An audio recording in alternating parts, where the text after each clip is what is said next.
Hello and welcome to another episode of European Autocraft Studios. As you all know, we're here in Naples, Florida. We just went through Ian, hurricane. We didn't get it so bad here, but so many people in the surrounding areas and downtown Naples got just devastated. A lot of our customers' cars are now damaged and salvaged. So our hearts go out to them and their cars, their homes. It's been a little rough for them. We didn't have it so bad. We lost power, but we have a lot to do. Still clean up, a lot of debris around. So this video is going to be somewhat short, but I do want to do a video. We want to get one out every week for you, and we do have a little bit of time. So we're going to do some of this for you, mainly on the electrical. We're not going to take anything apart on the car, but I want to show you back again with the new diagrams, because this is going to take a while. These diagrams are complex. So we're going to show you some more of that as we take it apart, but for now we're just going to show you some things that correlate with the car we're working on and the wiring diagrams, if that makes any sense. So, well, let's get started over here. As you can see, I've got the alternator harness. This goes to the back of the alternator, and we have a connector here, which also comes from the alternator. What I want to do is show you on the wiring diagram how to see these and locate these along with the harness in the car. It can get very confusing, and actually, as I'm looking at this, I'm learning even more that I'd forgotten from before, and it's all slowly coming back to me, so bear with me if I make a mistake here and there. I've got a good one I'll show you in a minute. But so take a look at this connector here. There's the we have a black and red, that's probably a 4mm, and a blue, I think that's just blue, yep, regular blue. That's, when you see a solid blue wire, it's usually the D plus for the alternator. In this case I know it is, but blue is generally just for the D plus circuit. They go to control units or whatever to tell the instrument cluster that the engine is running. They use the D plus signal because it switches from a ground to 12 volts, and that's a good indicator that the car is running. The alternator is putting out current.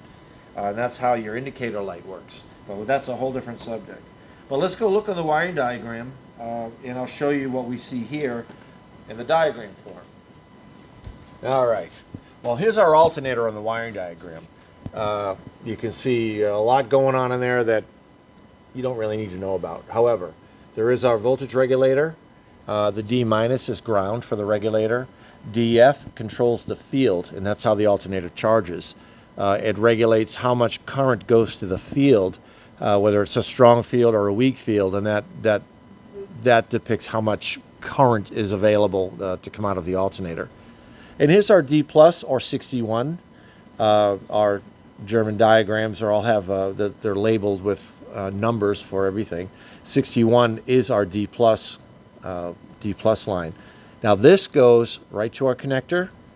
They show pin 1. Now that connector doesn't have numbers on it, but they show here pin 1 is our 4mm red and black wire, and that's that comes off the starter. That's the terminal 50 for the starter. So actually that doesn't go to the alternator. See, I'm glad I looked at the wiring diagram. That's our start wire for the alternator, for the starter, from the ignition switch. That goes off the G15.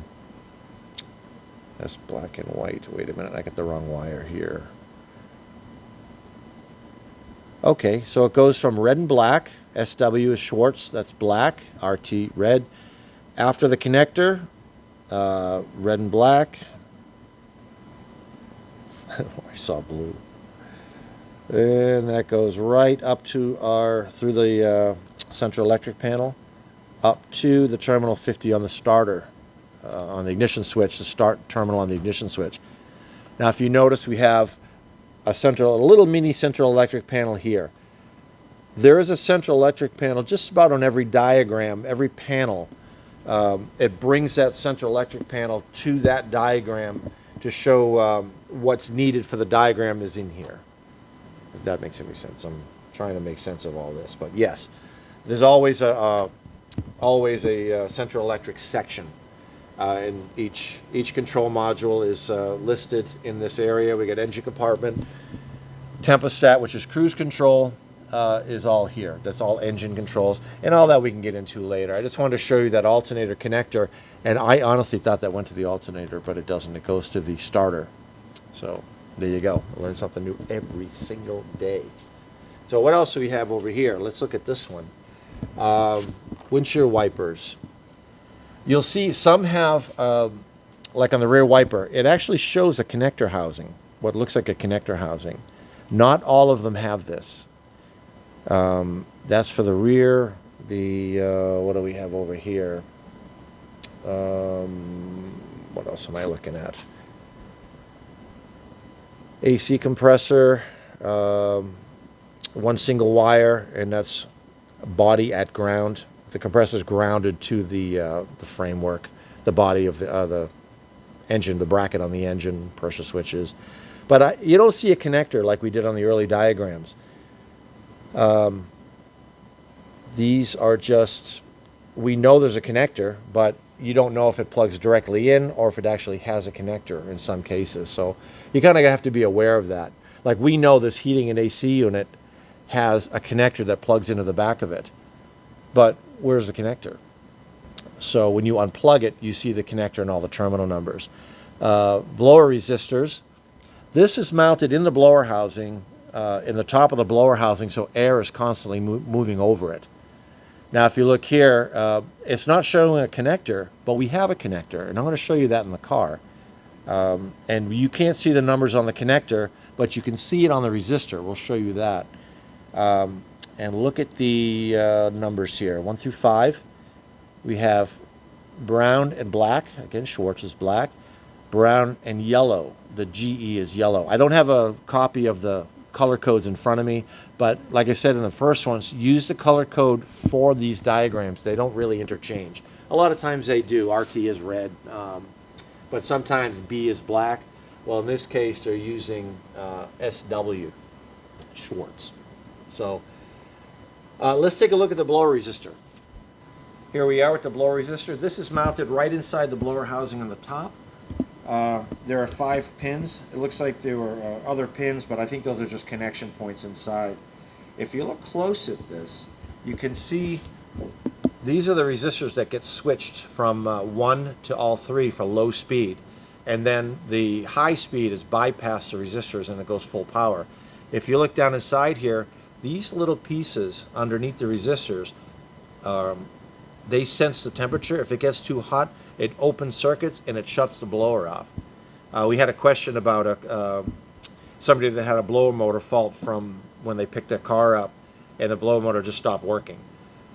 Try to go through that a little bit, but there's so many things that can happen. If one of these turns off, gets hot or gets damaged, it opens and just never closes again when it cools down, you have to replace the resistor pack. There's really no saving it. But you'll have other speeds, you'll just be missing the speed that's controlling. On the back side, we have pins 1 through 5. You can't really see the numbers. We're going to put a picture up on the screen so you can see it, 1 through 5. And here's the connector that we saw. Well, we didn't see. We didn't see the connector housing, but this is where it would go. Just plugs right in there. And if you look inside, Porsche is so kind to let us look inside these connectors so easily. There are our wires. Pin number 1, it said it was brown and black. There's pin 1, brown and black. Down here, pin 5 was brown with yellow, or GE, but it's yellow. And there's our yellow wire right there, brown with yellow stripe. So it's all there. It's all there in the diagrams if you get to look at it. Now, what else do we have here? We have some grounds. I'll show you how they're shown in the diagram with the MP designation. Don't know what the M stands for still, but the MP is the ground with a Roman numeral, and that shows you around the car. So we can take a look at that, and we have some other connectors I want to show you. All right, what do we have over here? Now we've got some headlight connectors. Now here they're showing you a connector. But the interesting part, they're showing you one connector. I don't know if you remember when I pulled this harness apart. They're stored away at this point, but they were little mini harnesses. They plug into here, and then the headlight connector has the 3 terminals on it to plug in the back of the headlight. So there's actually a little harness that goes in here, but they're only depicting this one. So always be aware of that. Little common sense, I guess. You can see if you take it apart, you see that connector, you know that's where it goes. So we have this one here. If you remember, this still holds true here. The 56 is the headlight circuit. 56A is our main beam, our high beam. We see that is white. WS is white with a black tracer. Now if you look up here for the right side is white. Oh no, I'm sorry, that's the fog light. This is just plain solid white, and this is solid yellow, again with the striping for the left side of the car. So we're going to take a look at that. Also, concealed headlight motor. We showed that on the previous wiring diagram. So we have 4 terminals. They're pretty much the same. It all works pretty much the same. I think there's a few more things added. This car has a bridge adapter that connects certain circuits to other circuits, and some of that I believe is for daytime running lights and stuff. It's coded for that, but it's not a separate harness. They just use a bridge adapter to change that around. But we have the same things here with the motor that drives the slip ring, with the wiper contacts, and our other designations here. 30B, that's power, but it's has another designation B. I'm not exactly sure unless I really go through it to find out what that's all about, but that comes from the headlight switch at 30B. Now on the headlight switch, all of these are listed on the back of the headlight switch. Now you can't see the connector, but it looks like they're connected directly to the headlight switch. Well, they're not. There's actually a connector housing here, which I'm going to show you later in a minute or so here. But let's go take a look at these connectors here. The 4-pin for the headlight motor and the 3-pin for the headlights themselves, before the little pigtail that connects these. We don't have that in front of to show you, but I'll show you this part. All right, we're going to start with the left side. This is the connector. There's a little pigtail that connects the headlight to this. But this is the left side of the car. If we look, these were already ripped open, so I'm not too worried about them. Here's our wires. This is our yellow, black tracer, our ground wire, brown. All the grounds are brown. And white with the black tracer. So we know that's for the left side of the car. Pretty obvious it's on the left side of the car. But so on the right side, same thing here. We have the connector, and there's no stripe over here. I'm basically just proving what we're looking at. That's all. I like to do that. No stripes on these wires at all. And our 4-pin connector here for the headlight motor. If you take a look at the colors, we got black and red, brown. I don't see a tracer on that, but because I saw the B designation next to it, tells me it's probably not a direct ground. It goes to the switch, but what else we got? Red with a green, and what is that? Looks like blue with yellow. Let's go see if I'm right. All right, well, these colors are still fresh here. Let's take a look. Well, here's our 30B. Red with green, green with blue. I'm sorry, yellow with blue. The GE is yellow, BL blue. The next one is red and blue. And then we have the brown. So the 30B is the red and green, so I had that wrong. And here's the brown, which is see, it says 31 right there. So we know that's a ground. And it also goes to ground point 5. What else do we have going to ground point 5? I saw earlier. Well, where is ground point 5? Well, it's right here. Nice little picture here. These are all the ground points. We found a few. There's more buried in the car that are kind of hard to see for today, but we'll show you those. We'll show you every one of them when we get the car further apart. But for now, we'll look at the longitudinals. These are the parts of the framework that come out to the front of the car and attach to the bumper. Here's ground point 4 and 5. And that's where that wire goes, right there. to 5. The motor's on the right side, so the longitudinal, so it's easy to put it there. So let's look at the ground points here. All right, and here's our ground point 4 on the left side of this longitudinal here. And on the right side, here's our number 5 ground point on the right side longitudinal. So we have that there. Also, the coolant fan grounds are also connected to this side. I know that from Peter. You can see some of these wires are thicker than others, and they come from all different places. But there are also depictions in the wiring diagrams that show a list of all these wires that go to the grounds, but you look and there's only, say, 4, but maybe in the wiring diagram it shows 10. Well, that's because, it's our compressor, that's because these are welded throughout the harness, but the termination point, the actual ground, is here. So you may see 4 or 5 wires here, but it shows there are 10 there. That's because they're connected within the harness. Let's see, speaking of blower motors, last time when I pulled the fuse relay panel apart, I showed this as the, I said something about headlight relay. Well, that was crazy. This is the cooling fan relay. I can show you that in the wiring diagram too, and all the pin designations are all spelled out right on the back of this. So let's take a look at this in the wiring diagram. Okay, this is the heating, AC, ventilation, electric seats, wiper, washer, all that. Well, the cooling fans are part of the AC and ventilation because they have to turn on to cool the condenser, so it's in here. It's not all in here. You see, it also goes to other panels. But for what we need is here. Here's our little central electric section that's necessary for this page. And here's our relay assembly. All of the terminals here are on the back here. Each fan has its own fuse. It's showing you fuse 15 and fuse 10, both 25 amps. And again, this is all inside the panel, so this is all internal. You saw all the parts I pulled apart. That's what these little terminals, little connectors are. And also, let's see, where's our 2-pin connectors? We have our cooling fan motors. We see a long harness coming off of it, but they cut it off here and just say, yep, it goes to ground point 4. This one goes to ground point 5. There's no wire leading off to it. It just stops right there and tells you where it goes. It just doesn't matter. But these are the important ones. These come down to the, it looks like motor 2. And this one